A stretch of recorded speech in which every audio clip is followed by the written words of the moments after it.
প্রভাত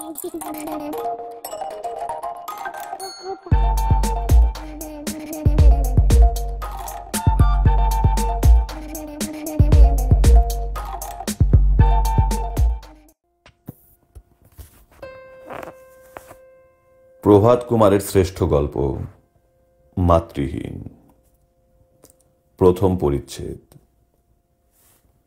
যেদিন সংবাদ বাহির হইল আমি সিভিল সার্ভিস পরীক্ষায় দ্বিতীয়বার অকৃতকার্য হইয়াছি, সেদিন একটু যে মনক্ষুণ্ণ হই নাই এমন কথা বলিতে পারি না। অথচ পরীক্ষোত্তীর্ণগণের তালিকায় শরৎ কুমার মিত্র নামটি ছাপা না হওয়া সম্বন্ধে এক প্রকার কৃতনিশ্চয় ছিলাম। তাহার কারণ এই যে সারা বৎসর আমোদ প্রমোদ প্রভৃতি নানা গুরুতর কার্যে নিরতিশয় ব্যস্ততা প্রযুক্ত পাঠ অভ্যাসের মোটেই সময় পাই নাই। পাশ হইতে পারিব না এই ধারণা পরীক্ষার পূর্ব হইতে আমার ছিল, এবং লিখিয়া আসিয়া সে মত পরিবর্তনের কোনো প্রয়োজন বিবেচনা করি নাই। ফেল হইয়া অবনত মস্তকে আমার বেজ ওয়াটারের বাসায় ফিরিয়া আসিলাম। তখন নভেম্বর মাস, সারা দিনে সূর্যের মুখ দেখিতে পাওয়া যায় নাই। মাঝে মাঝে টিপি টিপি বৃষ্টি হইতেছে। ভিতর ও বাহির হইতে অন্ধকারের চাপে আমার বুকটা যেন পিছিয়ে যাইতে লাগিল। আমার বাসার অনতি দূরেই দি আর্টেজিয়ান নামক একটি দোকান ছিল। সেখানে মনের আঁধারের ঔষধ বিক্রয় হইত। ল্যান্ডলেডিকে ডাকিয়া সেই ঔষধ এক বোতল আনাইয়া লইলাম। সোডা ওয়াটার অনুপান যোগে কয়েক মাত্রা তাহা সেবন করিতেই আমার মন হইতে মেঘান্ধকার কাটিয়া গেল। তৎপরিবর্তে তথায় নবোদিত সূর্যের অপার আলোক অনুভব করিলাম। মনে হইল, ওহ, ভাগ্যিস ফেল হইয়াছি, নহিলে তো ব্যারিস্টারি পরীক্ষা দিবার মতি হইত না। বৎসর খানেক পরিশ্রম করিলেই সব পরীক্ষাগুলি পাশ করিতে পারিব। টার্ম তো আমার কমপ্লিট করাই আছে। ব্যারিস্টারিতে বিপুল অর্থোপার্জন আমার অদৃষ্টে রহিয়াছে। বিধিলিপি কে খণ্ডাইতে পারে? আমার পিতা ব্যারিস্টারি করিয়া বিস্তর টাকা রোজগার করিয়াছিলেন। আমিও বাপকা বেটা হইব, স্পষ্টই দেখা যাইতেছে। আমার সঙ্গে একত্র পরীক্ষা দিয়া যাহারা কৃতকার্য হইয়াছে, তাহাদের জন্য মনে দুঃখ হইল। ভাবিলাম, আহা বেচারীরা, সারা জীবন খাটিলেও মাসে 2-3 হাজার টাকার বেশি উপার্জন করিতে পারিবে না। আর 10 বৎসর পরে হাইকোর্টের সেই প্রসিদ্ধ ব্যারিস্টার মক্কেল কুলের মাথার মণি মিস্টার শরৎ মিত্র 10 বৎসর কাটিয়াছে, কিন্তু মক্কেলেরা যে উক্ত দুর্লভ রত্নের সন্ধান পাইয়াছে এমন তো কোনো লক্ষণ দেখিতেছি না। সে কথা যাওক, আমার বর্তমান অবস্থা এ গল্পের বিষয়ভূত নহে। তৎকালে বিলাতে কি ঘটিয়াছিল তাহাই বর্ণনা করিবার জন্য অদ্য লেখনী ধারণ করিয়াছি।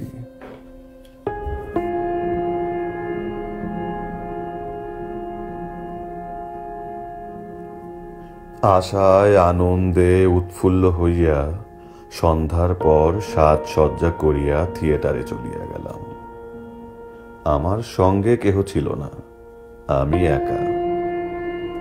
শেক্সপিয়ার প্রণীত একখানি ঐতিহাসিক নাটকের অভিনয় হইল। অভিনয় দর্শনে আমি বড়ই মুগ্ধ হইয়া পড়িলাম। আমি 12টার সময় বাসায় আসিয়া পূর্বোক্ত ঔষধটি আরো 2-1 মাত্রা সেবন করিয়া শয়নের জন্য প্রস্তুত হইতে লাগিলাম। শেক্সপিয়রের নাটকের কবিত্ব ও সৌন্দর্য মনে মনে পর্যালোচনা করিতে করিতে মাত্রা বাড়িয়া গেল। তখন মনে হইল, কি আক্ষেপ, বাংলাদেশে একজনও শেক্সপিয়ার নাই। আমি কি ইচ্ছা করিলে বঙ্গীয় শেক্সপিয়ার হইতে পারি না? কেন পারিব না? যখন দেশে ছিলাম, বিশ্ব দর্পণ নামক মাসিক পত্রে মাঝে মাঝে আমার কবিতা ছাপা হইত। তখন বন্ধুরা ভবিষ্যবাণী করিয়াছিলেন, কালে আমি একজন উৎকৃষ্ট কবি হইয়া দাঁড়াইব। আমার ভিতরে প্রতিভার অগ্নিস্ফুলিঙ্গ রহিয়াছে, ইহা স্পষ্ট অনুভব করিলাম। আমি বঙ্গের ভবিষ্যৎ শেক্সপিয়ার, তাহাতে সন্দেহ মাত্র রহিল না। কল্লই একটা ঐতিহাসিক নাটক রচনা আরম্ভ করিয়া দিব। রচিব মধুচক্র গৌরজঞ্জাহে, আনন্দে করিবে পান সুধা নিরবধি। এই কথাগুলি অনুচ্চ স্বরে বারবার বলিতে বলিতে জিহ্বা জড়াইয়া আসিল। তখন উঠিয়া কোনো ক্রমে শয়ন কক্ষে প্রবেশ করিলাম। দ্বিতীয় পরিচ্ছেদ। পরদিন 9টার সময় শয্যা ত্যাগ করিয়া দেখি তুষারপাত হইতেছে। তাড়াতাড়ি প্রাতরাশ সমাধা করিয়া মহৎ সাহসেই তুষারের মধ্যেই বাহির হইয়া পড়িলাম। অমনিবাসে আহরণ করিয়া ব্রিটিশ মিউজিয়ামে গিয়া উপস্থিত। 1 শিলিং দিয়া একখানি চকচকে বাঁধানো খাতা কিনিয়া মিউজিয়ামের পাঠাগারে প্রবেশ করিলাম। এই খাতাখানি বঙ্গীয় শেক্সপিয়ারের সর্বপ্রথম নাট্য রচনা বক্ষে ধারণ করিবার সৌভাগ্য লাভ করিবে। ব্রিটিশ মিউজিয়ামের এই পাঠাগার জগতের অষ্টম আশ্চর্য বলিলেও অত্যুক্তি হয় না।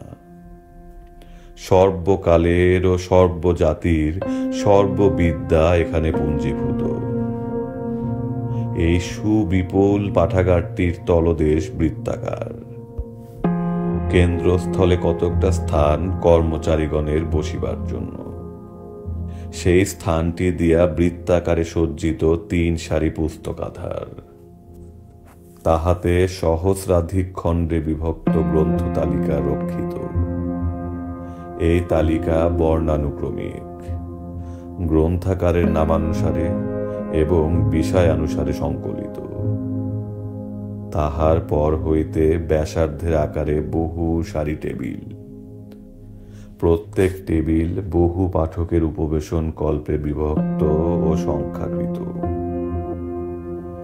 পাঠাগার বেলা 8টা হইতে রাত্রি 8টা পর্যন্ত খোলা থাকে। প্রবেশ করিয়া দেখিলাম তখনও অধিক সংখ্যক পাঠ্যার্থী আগমন করেন নাই। আমি আসন গ্রহণ করিয়া তালিকা হইতে খুঁজিয়া রাজপুত ইতিহাসের 2খানি গ্রন্থের নাম লিখিয়া দিয়া আসিলাম। 10 মিনিট পরে একজন কর্মচারী আসিয়া বহি 2খানি দিয়া গেল। তখন সেই ইতিহাস গ্রন্থ খুলিয়া আমার নাটকের বিষয় নির্বাচনে প্রবৃত্ত হইলাম। নায়ক পদের জন্য একজন রাজা আবশ্যক, যিনি অসংখ্যক সৈন্য লইয়া 2-1টা বিখ্যাত যুদ্ধে জয়লাভ করিয়াছেন। সে যুদ্ধ দেশের জন্যই হোক অথবা নিজ সম্পত্তি রক্ষার জন্যই হোক, কিচ্ছু যায় আসে না।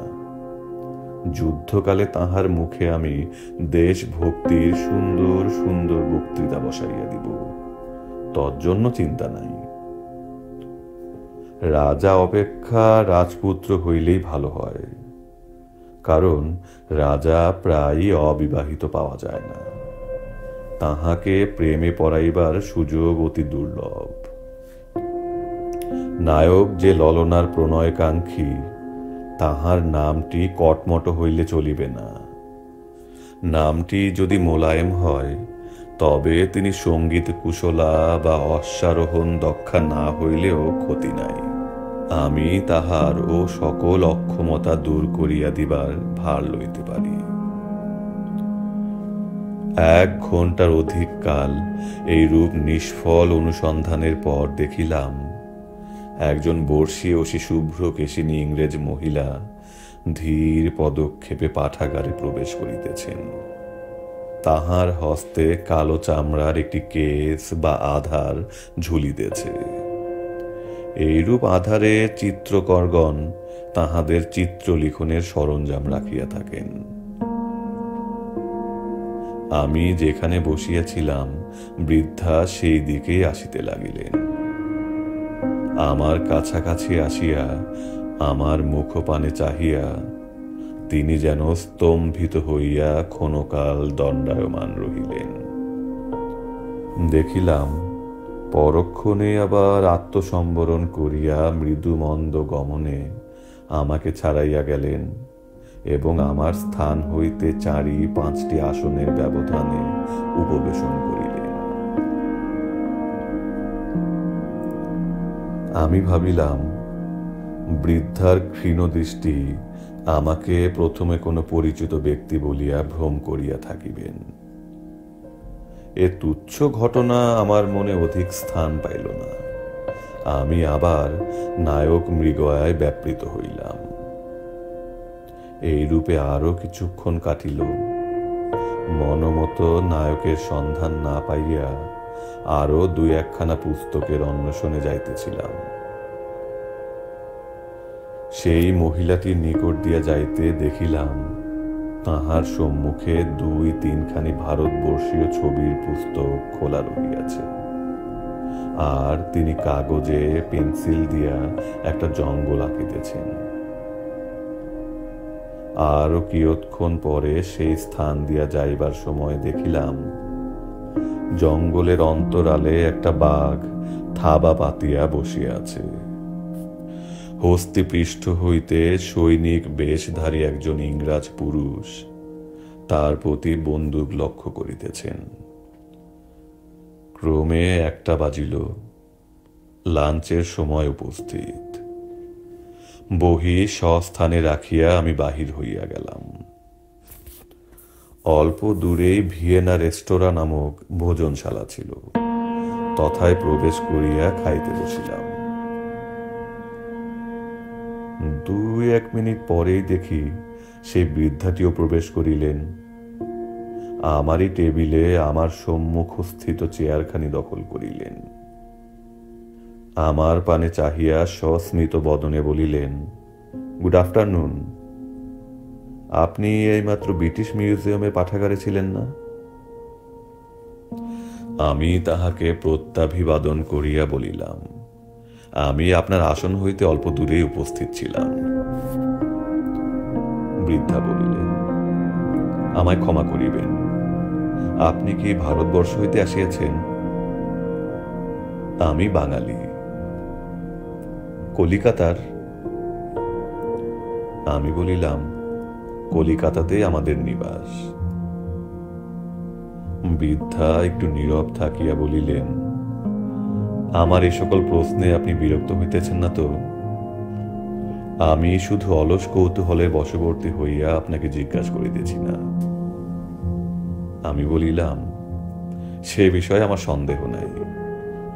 আপনার যাহা জানিবার আছে আপনি অনুগ্রহ করিয়া অবাধে আমায় জিজ্ঞাসা করুন। বহু ধন্যবাদ। পঞ্জাব কিংবা মধ্য ভারতে আপনি বেড়াইয়াছেন কি? মধ্য ভারতে কখনো যাই নাই, তবে পঞ্জাবের কয়েকটি নগর দেখিয়াছি। এই সময় পরিচালক আসিয়া তাহার আদেশের অপেক্ষায় দাঁড়াইল। আমায় 1 মুহূর্ত ক্ষমা করুন বলিয়া বৃদ্ধা খাদ্য তালিকা হাতে লইয়া স্বেচ্ছামতো দ্রব্যগুলি ফরমাস করিলেন। তাহার পর আমায় বলিলেন, আমার জিজ্ঞাস্য কি আপনাকে বুঝাইয়া বলি। আমি কয়েকটি বিখ্যাত মাসিক পত্রের জন্য ছবি আঁকিয়া থাকি। ভারতবর্ষই আমার বিশেষ বিষয়। সম্প্রতি কোনো এক পত্র সম্পাদক একটি ভারতীয় শিকারের গল্প আমায় ছবি আঁকিবার জন্য পাঠাইয়া দিয়েছেন। গল্পটি এই: পঞ্জাবের একজন রাজা এবং একজন ব্রিটিশ সৈনিক একত্র হস্তিপৃষ্ঠে জঙ্গলে শিকার করিতে গিয়াছিলেন। দূর হইতে ব্যাঘ্রের গর্জন শুনিয়া রাজার মনে অত্যন্ত ভয় হইল। তিনি হস্তি হইতে নামিয়া পলায়ন করিলেন।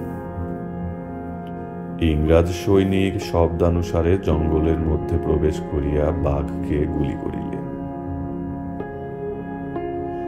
এ গল্পের জন্য সম্পাদক দুই একখানি ছবি চাহেন। একখানি রাজার পলায়নের ছবি, দ্বিতীয়খানি বাঘ মারিবার ছবি। দ্বিতীয়খানি আমি আঁকিতেছি, কিন্তু প্রথমখানি সম্বন্ধে আমি বড় সমস্যায় পড়িয়াছি। ভারতবর্ষের রাজাদের যে পোশাক দরবার প্রভৃতির ছবিতে দেখা যায়, সেই পোশাক পরিয়াই তাহারা শিকার করিতে যান, অথবা শিকারের উপযুক্ত অন্য কোন রূপ পোশাক আছে। এই কাহিনী শুনিয়া আমার রক্ত গরম হইয়া গেল। আমি যথাসাধ্য আত্মসংযমের সহিত বলিলাম, মহাশয়া, ব্যাঘ্রের গর্জন শুনিয়া রাজা পালাইলেন কেন? ইংরেজ সৈনিক তো ভয়ে পালাইতে পারিত, এবং রাজা গিয়া সে ব্যাঘ্রকে শিকার করিতে পারিতেন। আমার ভাব ভঙ্গি দেখিয়া মহিলাটি মৃদু হাস্য করিলেন, বলিলেন, আপনি ভুলিয়া যাইতেছেন, আমিও গল্পের লেখক নহি, আমি পারিশ্রমিক লইয়া ছবি আঁকিব মাত্র। আমি তখন লজ্জিত হইলাম, বলিলাম, আমি অন্যায় করিয়াছি, আমায় ক্ষমা করিবেন। স্বদেশবাসীর নিন্দা শুনিয়া হঠাৎ আমার বুদ্ধি বিপর্যয় ঘটিয়াছিল। বৃদ্ধা বলিলেন, আপনার দেশভক্তি দেখিয়া প্রীত হইলাম, এখন আমার প্রশ্নের উত্তর দিন। আমি বলিলাম, আপনার প্রশ্নের উত্তর দেওয়া আমার পক্ষে কঠিন হইল। আমি স্বচক্ষে যে দুই চারিটা রাজা দেখিয়াছি, তাহা হয় কলিকাতার রাজপথে, নতুবা রেলওয়ে ট্রেনে। শিকারে বাহির হইয়াছেন এমন রাজা দেখিবার কোনো সুযোগ পাই নাই। ইহা শুনিয়া মহিলাটি কিয়ৎক্ষণ নীরবে চিন্তা করিলেন। শেষে বলিলেন, কল্ল একবার ভালো করিয়া সচিত্র পুস্তক আদি অন্বেষণ করিয়া দেখিব, শিকার পরিচ্ছেদে কোনো রাজার ছবি পাওয়া যায় কিনা। অতঃপর অন্যান্য কথাবার্তা হইতে লাগিল। আমি এদেশে কতদিন আছি প্রভৃতি বিষয় তিনি অতি সংকোচের সহিত আমায় জিজ্ঞাসা করিলেন। শেষে নিজের একখানি কার্ড আমায় দিয়া বলিলেন, আমার বাসার নিকটেই, যদি অবসর মতো একদিন আসেন, তবে আমার অঙ্কিত অনেকগুলি রেখাচিত্র আপনাকে দেখাইতে পারিব। আমি এ সদয় নিমন্ত্রণের জন্য তাহাকে বহু ধন্যবাদ দিয়া আমার নিজের একখানি কার্ড তাহাকে অর্পণ করিলাম। আমার নামটি দেখিয়া তিনি বলিলেন, মিত্র, কলিকাতার সেই পরলোকগত প্রসিদ্ধ ব্যারিস্টার মিস্টার মিত্র আপনার কেহ হইতেন নাকি? আমার পিতার যশব্যাপ্তির প্রমাণ পাইয়া গর্বে আমার বক্ষ স্ফীত হইয়া উঠিল। বলিলাম, আমি তাহারই পুত্র। আপনি তাহার নাম শুনিলেন কি করিয়া? বৃদ্ধা বলিলেন, সংবাদপত্রে দেখিয়াছি। বর্তমান ভারত সম্বন্ধে একটি অবিকৃত ধারণা করিয়া লইবার জন্য মাঝে মাঝে ইন্ডিয়া অফিস লাইব্রেরিতে গিয়া কলিকাতার সংবাদপত্র আমি পাঠ করিয়া থাকি। ও, আজ এ ভোজনশালায় লোকের কি ভিড় হইয়াছে! গরমে আমার নিঃশ্বাস বন্ধ হইবার উপক্রম হইতেছে। আমি চলিলাম। বলিয়া তিনি উঠিয়া তাড়াতাড়ি প্রস্থান করিলেন। তৃতীয় পরিচ্ছেদ। ইহার পর 2 দিন মহিলাটিকে আর ব্রিটিশ মিউজিয়ামে দেখিলাম না। এই 2 দিনে আমার নাটকের প্লট স্থির করিয়া রচনা আরম্ভ করিয়া দিলাম। তৃতীয় দিন রাজপুত ইতিহাসের অন্যান্য পুস্তকের জন্য তালিকা অনুসন্ধান করিতেছি, এমন সময় দেখিলাম সেই বৃদ্ধা। কার্ড হইতে জানিয়াছিলাম ইহার নাম মিস ক্যাম্বেস। আসিয়া আমার নিকট দাঁড়াইলেন, সহাস্য বদনে আমায় অভিবাদন করিয়া নিজ কর প্রসারিত করিয়া দিলেন। করমর্দন ও কুশল প্রশ্ন শেষ হইলে তিনি অতি মৃদু স্বরে বলিলেন, রাজপুতনা আপনি দেখিতেছেন বুঝি? ব্রিটিশ মিউজিয়ামের পাঠাগারে স্বাভাবিক স্বরে বাক্যকথন নিষিদ্ধ। আমি ব্যস্ত হইয়া বলিলাম, আপনার কি এই খণ্ড আবশ্যক? এই লোন, আপনার হইলে আমি দেখিব এখন। আসুন না, দুইজনে একসঙ্গেই দেখি। রাজাদের শিকার পরিচ্ছদ কিরূপ দেখিবার জন্য আজ রাজপুতানার ইতিহাস অন্বেষণ করিব। আপনি কি খুঁজিতেছেন? আমি রাজপুত ইতিহাস হইতে একখানা নাটক লিখিতেছি।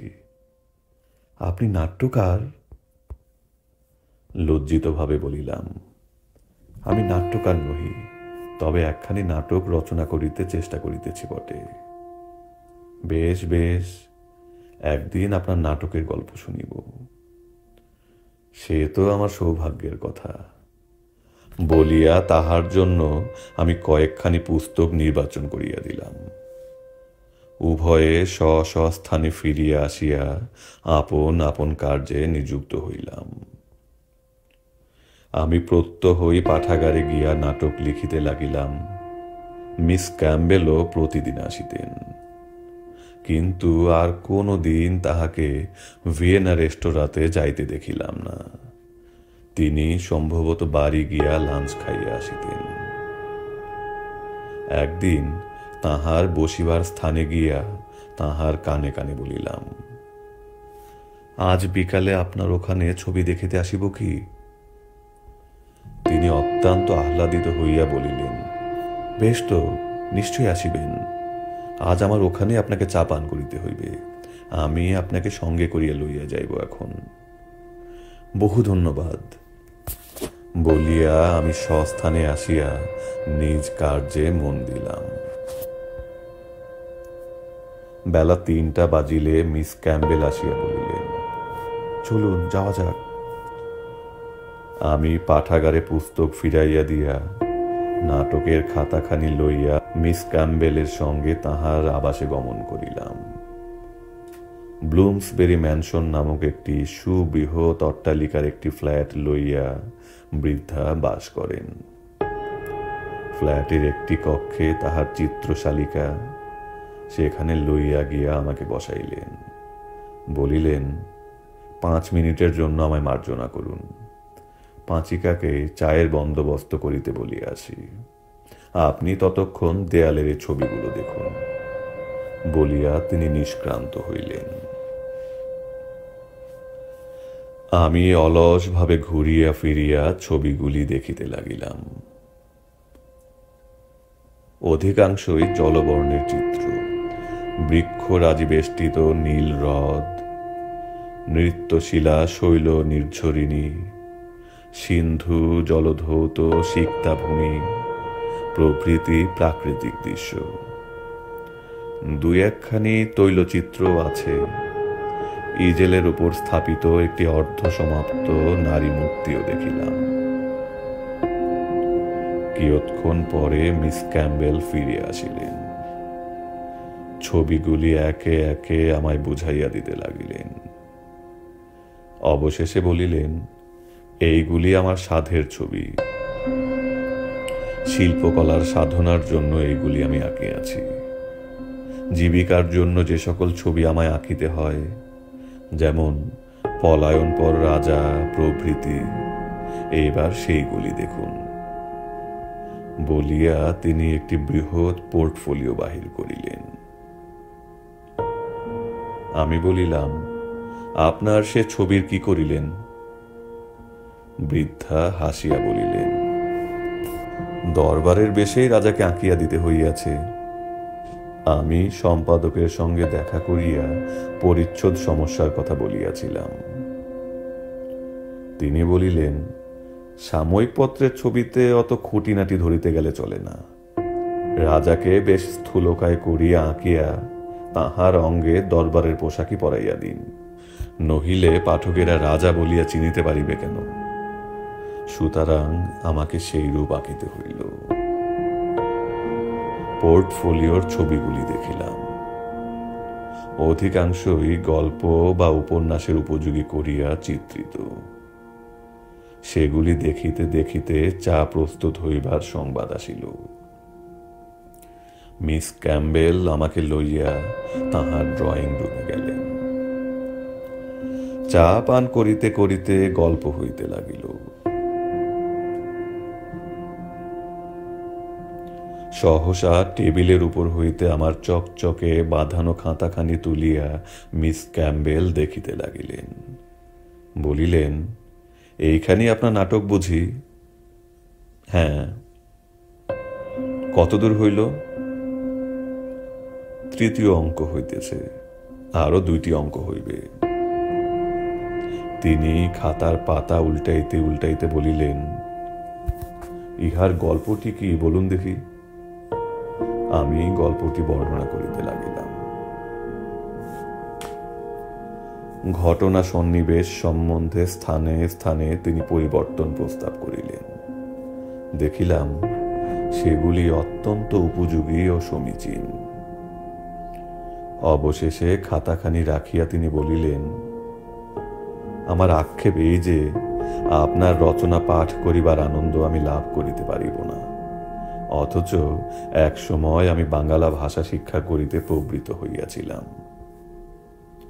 আমি সবিস্ময়ে বলিলাম, বাঙ্গালা শিখিতেছিলেন? কি চমৎকার! কতদূর অগ্রসর হইয়াছিলেন? যৎ সামান্য।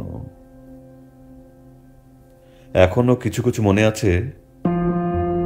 না, সে বহু বৎসরের কথা। এইটুকু মাত্র মনে আছে, গোপাল এবং রাখাল 2টি বালক ছিল। ইহাদের মধ্যে রাখালকেই আমার বেশ লাগিত।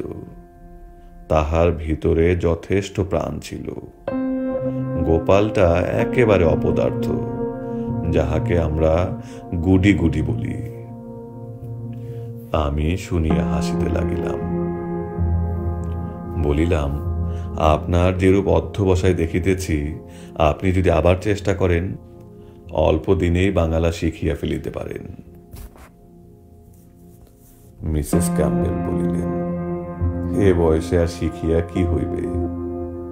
যখন শিখিতাম তখন আমি 20 বর্ষীয়া বালিকা।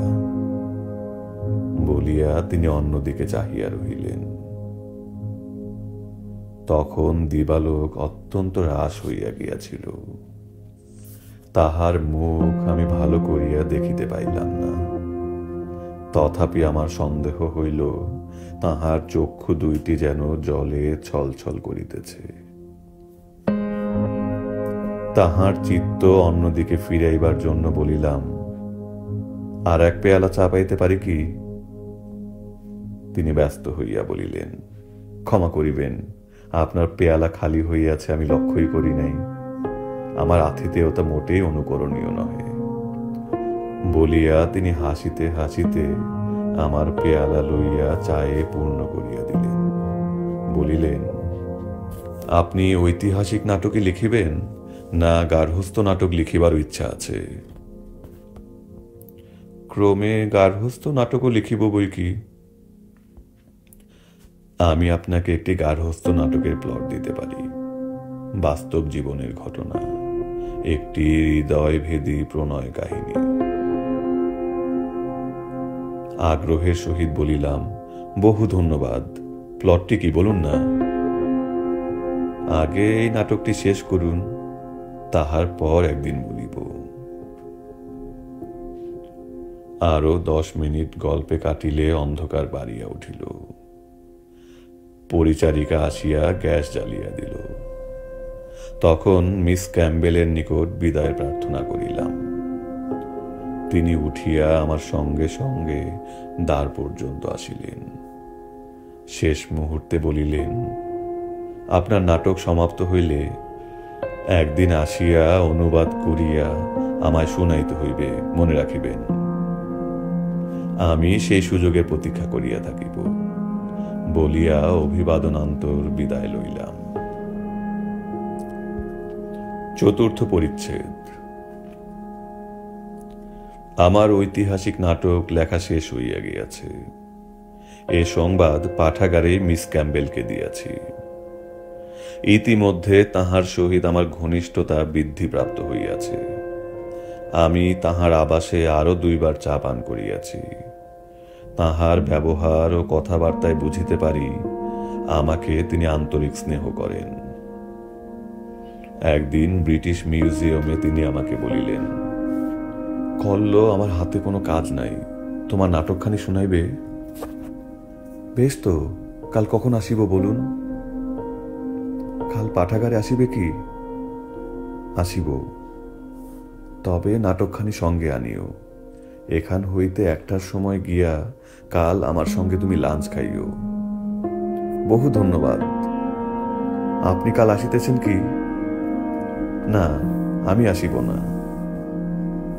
আচ্ছা, আমি তবে 1টার সময় আপনার আবাসে উপস্থিত হইব।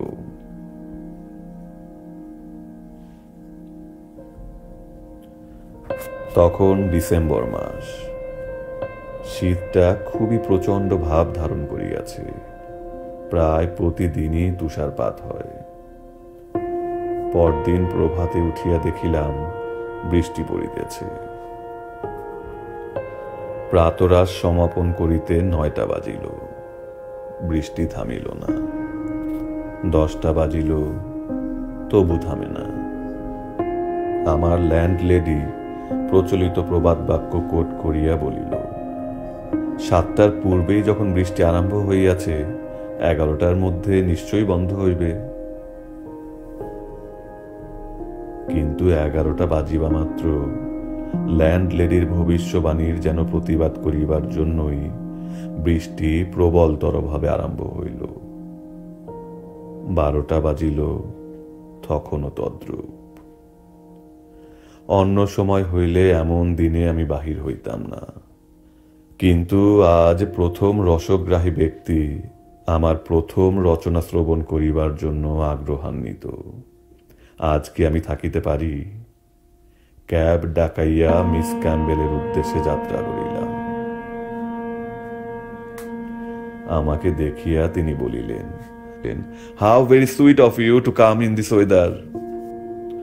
তোমার জুতা বোধহয় ভিজিয়া গিয়েছে। আমি বলিলাম, বেশি ভিজে নাই। আমি তো ব্রিটিশ মিউজিয়ামে যাই নাই, বাসা হইতে ক্যাবে আসিয়াছি। তবে উঠিবার নামিবার সময় অল্প ভিজিয়া থাকিবে। আমার কথায় তাহার বিশ্বাস হইল না। ঝুঁকিয়া আমার জুতা দেখিয়া বলিলেন, এই যে বেশ ভিজিয়াছে, খুলিয়া ফেলো, খুলিয়া ফেলো। একজন মহিলার সম্মুখে জুতা খুলিয়া ফেলিবার প্রস্তাব মাত্রে আমি শিহরিয়া উঠিলাম। তিনি আমার ভাব দেখিয়া বলিলেন, সিলি বয়, তুমি এমন হরিফাইড হইতেছ কেন? সকল নিয়মেরই ব্যতিক্রম আছে। খুলিয়া ফেলো, নহিলে শক্ত ব্যারামে পড়িবে। আমি অপরাধীর মতো বলিলাম, বেশি তো ভিজে নাই, বরং আগুনের কাছে পা রাখিয়া বসিয়া থাকি, জুতা শুকাইয়া যাইবে এখন। তিনি বলিলেন, খুব ভিজিয়াছে, তবে জল এখনো তোমার মোজায় পৌঁছায় নাই। মোজাও ভিজিয়া গেলে সর্বনাশ হইবে। জুতা খুলিয়া আগুনের কাছে রাখো, লাঞ্চের এখনো বিলম্ব আছে। দাসী আসিবার পূর্বেই তোমার জুতা শুকাইয়া যাইবে। আমি তথাপি ইতস্তত করিতেছি দেখিয়া অবশেষে তিনি বলিলেন, নহে তো বলো আমি অন্য ঘরে যাই, তোমার জুতা না শুকানো পর্যন্ত আসিব না। তোমার মা যদি বাঁচিয়া থাকিতেন, তাহার সম্মুখে তুমি জুতাকে খুলিতে না? আমায় তোমার মা মনে করো না কেন? তাহার শেষ কথাগুলি এতই করুণা মাখা, আমার মাতৃহারা হৃদয়ে এমনই সুধা বৃষ্টি করিল যে আমি আর দ্বিরুক্তি না করিয়া জুতা খুলিয়া ফেলিলাম। তখন দুইজনে আমরা অগ্নির সম্মুখে বসিয়া নানা কথাবার্তা কহিতে লাগিলাম। ক্রমে 1:30 বাজিল, আমার জুতাও শুকাইয়া গেল। জুতা পরিয়া আবার আমি ভদ্রলোক হইলাম। মিস ক্যাম্বেল তখন লাঞ্চ আনিবার জন্য দাসীকে বলিয়া আসিলেন। ক্ষণকাল পরে আমাকে তাহার ভোজন কক্ষে লইয়া গেলেন। গল্প গুজবের মধ্যে আমরা আহার সমাধা করিলাম। দাসী টেবিল সাফ করিয়া লইলে সেই কক্ষে বসিয়া আমরা নাটক পাঠ আরম্ভ করিলাম। কতকগুলো দৃশ্যের গল্প ভাগ মুখেই বলিয়া গেলাম। যে যে দৃশ্যে আমার রচনার বিশেষ বাহাদুরি আছে মনে করিলাম, সেই সেই দৃশ্য অনুবাদ করিয়া তাহাকে শোনাইতে লাগিলাম। মোটের উপর তিনি প্রীত হইলেন। বলিলেন, প্রথম উদ্যোগের পক্ষে খুবই ভালো হইয়াছে। এই রূপে 4টা বাজিল। চা পান করা গেল। এখনো গুড়ি গুড়ি বৃষ্টি পড়িতেছিল। আকাশ অন্ধকার। আমি বলিলাম, আপনি আমায় একটি গার্হস্থ্য নাটকের প্লট দিবেন প্রতিশ্রুত আছেন, আজ সেটি বলিবেন কি? বলিব। ড্রয়িং রুমে চলো, সেইখানে বলিব। এ ঘরটা শীঘ্র অন্ধকার হইয়া যায়। আমরা ড্রয়িং রুমে প্রবেশ করিয়া দেখিলাম কুণ্ডস্থিত অগ্নি নির্বাপিত প্রায়। চারিদিকের বায়ুপথ রোধী সার্সি বন্ধ রহিয়াছে। তথাপি কনকনে শীত। দাসী আসিয়া কুণ্ডে প্রচুর পরিমাণে কয়লা নিক্ষেপ করিয়া পোকর দিয়া খুব খোঁচাইয়া দিল। অগ্নিদেব তখন আবার নবোদ্যমে জ্বলিতে লাগিলেন। মিস ক্যাম্বেল তাহার পশমের শালখানি গায়ে বেশ করিয়া জড়াইয়া লইয়া বলিতে আরম্ভ করিলেন। এই লন্ডনের অনতি দূরে একটি শহরতলিতে তোমার নাটকে উহা হামারস্মিথ বা রিচমন্ড বলিয়া লিখিতে পারো। একটি মধ্যবিত্ত গৃহস্থ বাস করিতেন। তাহাদের একটি পুত্র এবং 2টি কন্যা ছিল। পুত্রটি 21 বর্ষীয়। তাহার নাম কি রাখিবে? জর্জ, না হয় ফ্রেডরিক? ফ্রেডরিকের আদরের নাম ফ্রেড বেশ শুনাইবে। কন্যা 2টির মধ্যে বড়টির নাম মনে করো এলিজাবেথ বা লিজি। এটি তোমার নায়িকা। নামটা বড় সেকেলে। তোমার বুঝি পছন্দ হইল না? তবে তাহাকে মড কিংবা গ্লাডিস বলিতে পারো। মডের বয়স তখন 29 বর্ষ। কনিষ্ঠা ক্যাথরিন, মডের অপেক্ষা 2 বছরের ছোট। লেখাপড়ার দিকেই বড় মেয়েটির বেশি ঝোঁক ছিল। সে ফরাসি, জার্মান ও ইতালীয় ভাষা আরম্ভ করিয়া ফেলিয়াছিল। ভিক্টর হুগো, গেটে এবং ভান্টের মূল গ্রন্থ পাঠ করিতে পারিত। গ্রিকও শিখিতেছিল। ইতিমধ্যে কেমব্রিজ হইতে ফ্রেড তার মাকে পত্র লিখিল। সেখানে একটি ভারতবর্ষীয় তাহার সহপাঠী বন্ধু আছে। ইচ্ছা ছুটির 1.5 মাস তাহাকে বাড়িতে আনিয়া রাখে। মাতা আহ্লাদের সহিত সম্মতি দিলেন। ফ্রেড লিখিল, অমুক তারিখে আমরা পৌঁছিব। মড কিন্তু এ সংবাদে বড়ই চিন্তিত হইয়া পড়িল। পিতা মাতাকে বলিল, ভারতবর্ষীয় লোকের সঙ্গে এক বাড়িতে কেমন করিয়া থাকিব? তাহারা যত বুঝাইলেন, কিছুতেই মডের শঙ্কা দূর হইল না। ফ্রেড বন্ধু সহ যেদিন পৌঁছিবে তার পূর্বদিন মড পালাইয়া লন্ডনে তাহার মাসির বাড়িতে গিয়ে আশ্রয় লইল। 2-3 দিন পরে ফ্রেড ও তাহার বন্ধুকে সঙ্গে লইয়া মাতা মডকে আনিতে গেলেন। মড যখন দেখিল ভারতবর্ষীয় লোকটির মাথায় পালকের টুপি নাই, রং মাখে না, হাতে তীর ধনুক নাই, ভালুকের চামড়া পরে না, তখন সে আশ্বস্ত হইয়া বাড়ি আসিল। ক্রমে মড আবিষ্কার করিল তিনি। আমি বাধা দিয়া বলিলাম, নায়কের নামটি কি রাখিব? মিস ক্যাম্বেল বলিলেন, তিনি বাঙালি, বাঙালিদের কি নাম হয় আমার চেয়ে তুমি তো ভালো জানো, যা হোক একটা নাম রাখিয়া দিও। আমি ভাবিয়া বলিলাম, চারুচন্দ্র দত্ত। বেশ হইবে। ক্রমে মঠ জানিল চারু সংস্কৃত ভাষায় ব্যুৎপত্ত।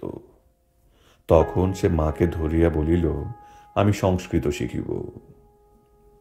চারু শুনিয়া বলিল, বেশ তো, আমারও ফরাসি ভাষা শিক্ষার অত্যন্ত ইচ্ছা।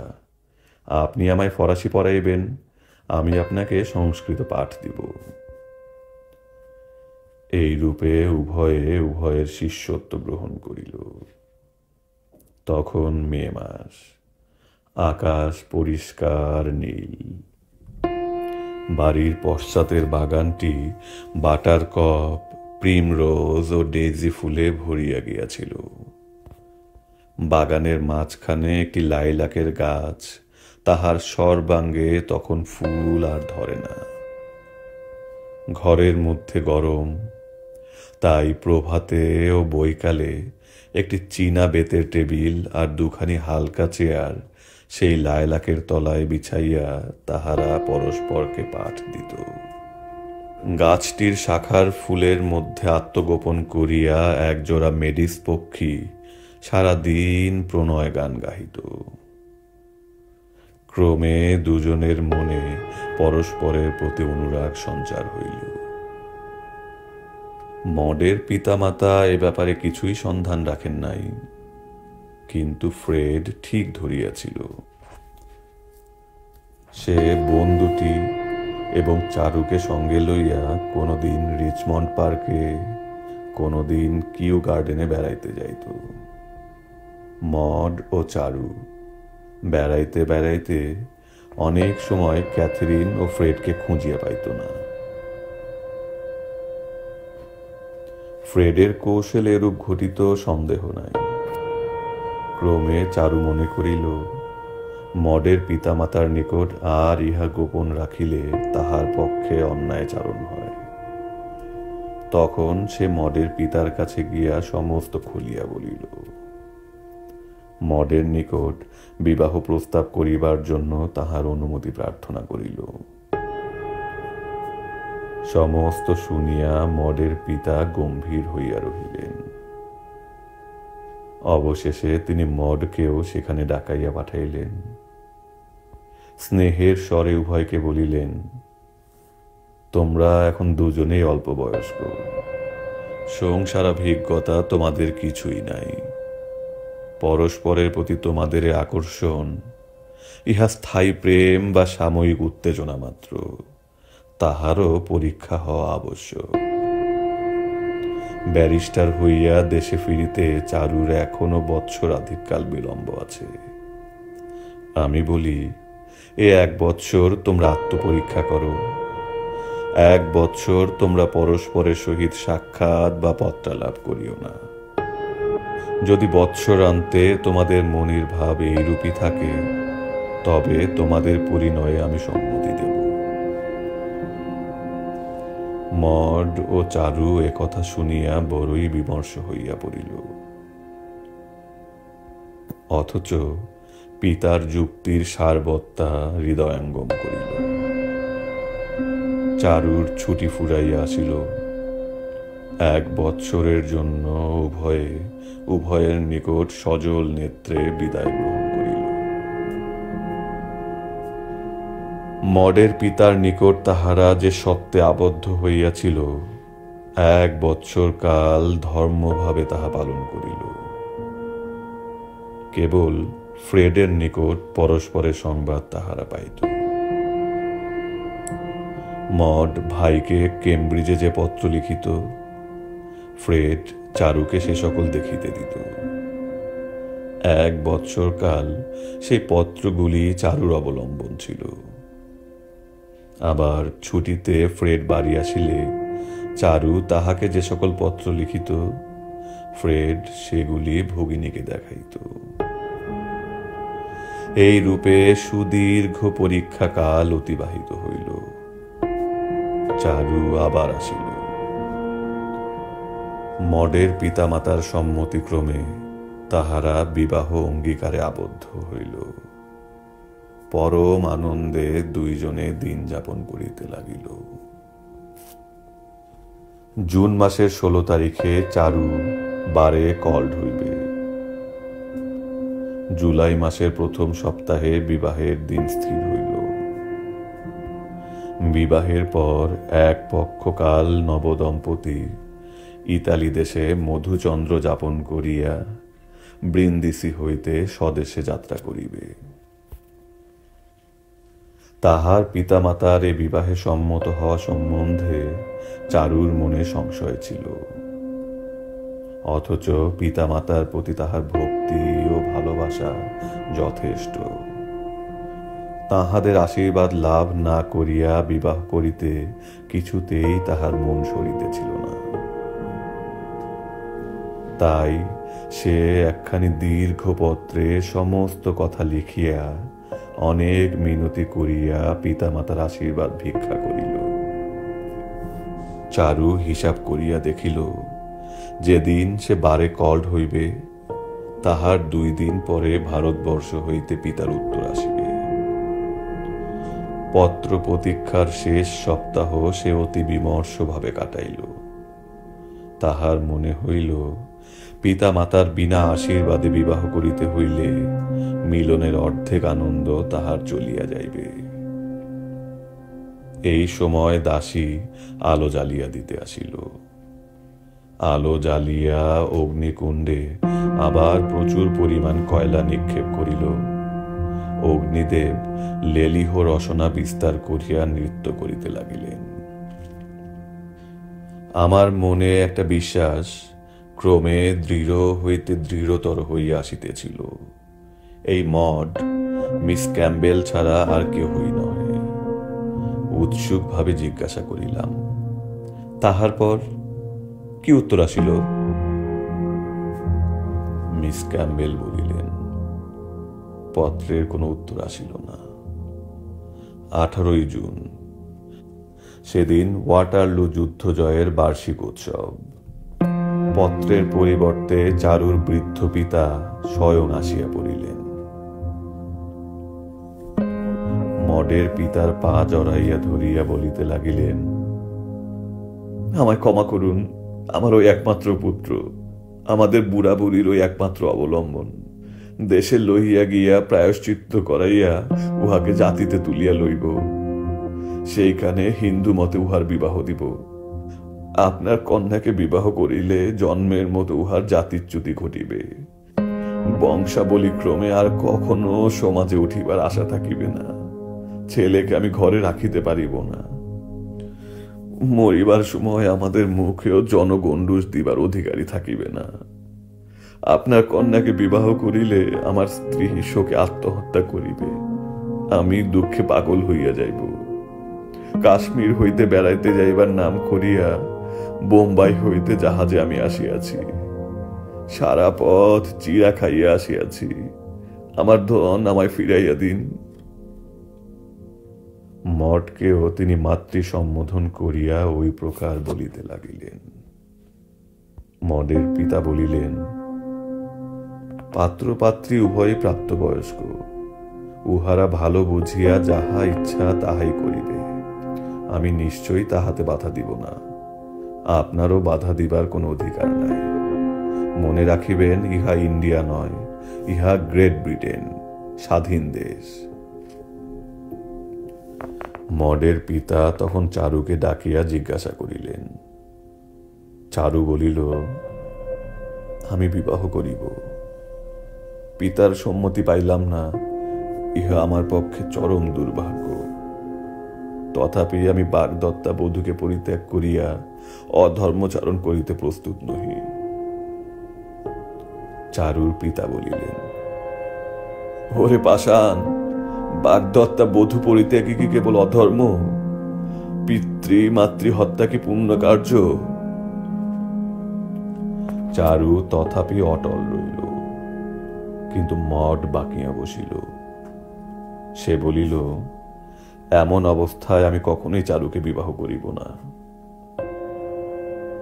তাহার পিতামাতা ফ্রেড, ক্যাথরিন তাহাকে অনেক বুঝাইল, কিন্তু মড কিছুতেই রাজি হইল না। অবশেষে চারু তাহাকে নির্জনে ডাকিয়া লইয়া প্রেমের দোহাই দিয়া কত মিনতি করিল, কিন্তু মড তথাপি স্বীকৃত হইল না। তখন চারু বলিল, আমার প্রতি তোমার ভালোবাসা যেরূপ ঐকান্তিক বলি আমি বিশ্বাস করিতাম, তবে আমাদের মিলনের কোনো বাধাই তোমাকে নিরস্ত করিতে পারিত না। আমার সে বিশ্বাস কি তবে ভুল? মড এ কথার প্রতিবাদ করিল না। চারু বলিল, বুঝিয়াছি, বিচ্ছেদ যখন অপরিহার্য, তোমার অচল ভালোবাসা সঙ্গে লইয়া যাইতে পারিলেও জীবনে অনেক সান্ত্বনা পাইতাম। সে সান্ত্বনা হইতেও তুমি আমায় বঞ্চিত করিলে। মড তথাপি এ কথার কোনো প্রতিবাদ করিল না। চারু তখন মডের দক্ষিণ হস্তখানি নিজ হস্তের মধ্যে ধারণ করিয়া তাহার উপর অজস্র চুম্বন ও অনাবিল অশ্রু বর্ষণ করিতে লাগিল। তাহার পরে জন্মের মতো বিদায় লইল। এই শোক কাহিনী শুনিতে শুনিতে আমারও চক্ষু জলভারাক্রান্ত হইয়া আসিয়াছিল। মিস ক্যাম্বেল নীরব হইলেন। কষ্টে বাক্য স্ফূর্তি করিয়া জিজ্ঞাসা করিলাম, তাহার পর? কয়েক মুহূর্ত মিস ক্যাম্বেলও কথা কহিতে পারিলেন না। তাহার গণ্ড যুগল দিয়া বড় বড় অশ্রুবিন্দু গড়াইতে লাগিল। আমি এ দৃশ্য দেখিয়া মস্তক অবনত করিলাম। কিয়ৎক্ষণ পরে বৃদ্ধার ক্ষীণ কণ্ঠস্বর আবার আমার কর্ণে প্রবেশ করিল। মড তখন প্রতিবাদ করে নাই, কিন্তু একদিন প্রতিবাদ করিবে। পরলোকে আবার যখন চারুর সহিত দেখা হইবে, তখন প্রতিবাদ করিবে বলিয়া সে প্রতীক্ষা করিয়া আছে। চারু চলিয়া গেলে পর মড অত্যন্ত পীড়িত হইয়া পড়িয়াছিল। তাহার জীবনের কোনো আশা ছিল না, কিন্তু যে দুর্ভাগিনী, হত সহজে সে মরিবে কেন? দেশ হইতে আনাইয়া চারু তাহাকে 2 জোড়া সোনার চুড়ি দিয়াছিল। সেই চুড়ি সর্বদা সে পরিয়া থাকিত।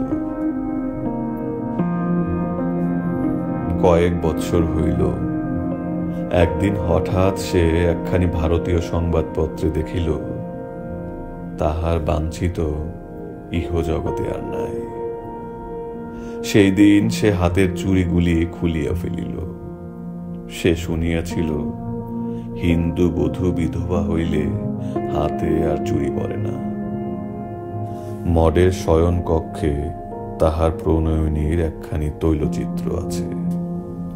তাহাই দেখিয়া ইহজগতের পরপারে চিরমিলনের প্রতীক্ষা করিয়া সে জীবন ধারণ করে বলিয়া মিস ক্যাম্বেল নীরব হইলেন। আমি অশ্রু মোচন করিয়া পূর্ববত অবনত মস্তকে ভাবিতে লাগিলাম, কে সেই ব্যারিস্টার? কলিকাতার অধিকাংশ প্রবীণ ব্যারিস্টারকেই তো আমি চিনি। কোন বৎসরের এ ঘটনা জানিতে পারিলে ল লিস্ট দেখিয়া নিশ্চয়ই ধরিয়া ফেলিতে পারিব। তাই জিজ্ঞাসা করিলাম, কোন বৎসরে ঘটনা ঘটিয়াছিল? কোনো উত্তর নাই। আমি তখন মাথা তুলিয়া দেখিলাম মিস ক্যাম্বেল নিস্পন্ধ। তাহার চক্ষু পলক শূন্য, তাহার মস্তক একদিকে ঢলিয়া পড়িয়াছে। সর্বনাশ, ইনি মূর্ছিতা। ভিত্তিগাত্র লগ্ন ঘণ্টার ফিতা ধরিয়া ভয়ানক জোরে টান দিলাম। দাসী ছুটি আসিয়া বলিলেন, কি মহাশয়, তোমার ঠাকুরানী মূর্ছা গিয়েছেন, জল আনো। দাসী ছুটিয়া জল আনিতে গেল। আমি সমস্ত জানালাগুলা খুলিয়া দিলাম। বরফের মতো শীতল বাতাস কক্ষে প্রবেশ করিতে লাগিল। মিস ক্যাম্বেলের অঙ্গ হইতে শালটা খুলিয়া ফেলিয়া দিলাম। জল আসিল। তাহার মুখে চোখে সেই কনকনে জলের ঝাপটা দিতে লাগিলাম। দাসী তাহার পোশাকের কিয়দাংশ খুলিয়া দিল। স্মেলিং সল্ট আনিয়া তাহার নাসারন্ধ্রে ধরিল। মিস ক্যাম্বেল তখন ধীরে ধীরে মাথাটা তুলিলেন। মৃদু কণ্ঠে বলিলেন, কি হইয়াছে? দাসী বলিল, ঠাকুরানী, আগুনের গরমে আপনি মূর্ছা গিয়াছিলেন। আমি বলিলাম, ঘরের সকল জানালা এমন বন্ধ করিয়া এত আগুন জ্বালা ভুল হইয়াছিল। আপনি এখন কেমন আছেন মিস ক্যাম্বেল? আমি মূর্ছা গিয়াছিলাম, কষ্ট দিলাম, মাফ করিও, এখন ভালো আছি। আমি বলিলাম, চলুন আপনাকে শয্যায় লইয়া যাই। চলো বলিয়া তিনি উঠিতে চেষ্টা করিলেন, কিন্তু আবার তাহার দেহ অবসন্ন হইয়া পড়িল। ছিন্ন লতার ন্যায় তিনি চেয়ারে লুটাইয়া পড়িলেন। দুইজনে ধরাধরি করিয়া তাহাকে শয়নকক্ষে লইয়া গেলাম। পালঙ্কের উপর তাহাকে শোয়াইয়া দাসীকে বলিলাম, আমি ছুটিয়া ডাক্তার ডাকিয়া আনি, তুমি ততক্ষণে যতটা পারো ইহার বহিরাবরণ উন্মুক্ত করিয়া দাও।